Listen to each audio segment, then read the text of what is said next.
इयत्ता 8वीच्या एनसीईआरटीच्या पुस्तकातून मराठा साम्राज्याचा नकाशा वगळला गेलाय।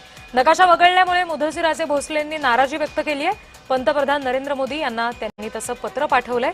मुधोजीराजेंनीच ही माहिती दिली आहे। राज्याचे मुख्यमंत्री देवेंद्र फडणवीस यांना सुद्धा निवेदन देणार असल्याचं मुधोजीराजे भोसले म्हणाले।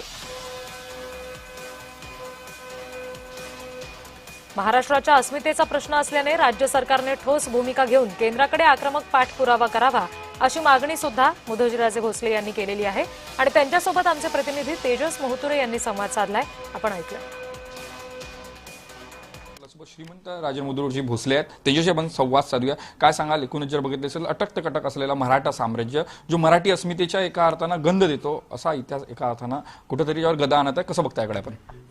ऍक्च्युअली गदा आणत नाही, ते इतिहासामधनं 8वीच्या पुस्तकामधनं तो एनसीईआरटीने तो काढून टाकला अटक ते कटकचा नकाशा आणि एक प्रकारचं मराठा साम्राज्य अटक ते कटक म्हणतो आपण।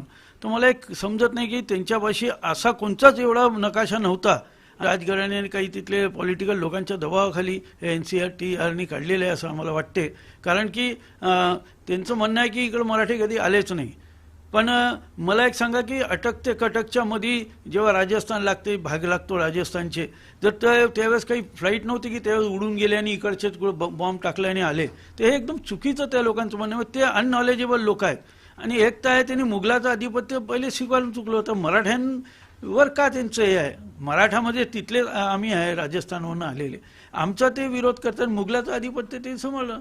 महाराष्ट्राचे मुख्यमंत्र्यांना पत्र, महाराष्ट्र शिक्षण मंत्र्याला पत्र दिलं आणि एनआरटीला बी एनसीईआरटीला बी आम्ही ते पत्र फॉरवर्ड केलेलं आहे आणि आम्ही निवेदन केलेलं आहे की याच्यावर आपण लवकरात लवकर जी ॲक्शन आहे आपण घ्यावी। आणि नागपूरकर भोसलेंना त्यांनी मी एक नवीन त्यांना एक रिक्वेस्ट केलेली आहे की हा नकाशा घ्यावा, पण याच्यामध्ये बंगालचं बी ॲड करावं। कॅमेरामॅन मंगेश मोहितेसह तेजस मोहतुरे, जय महाराष्ट्र न्यूज, नागपूर।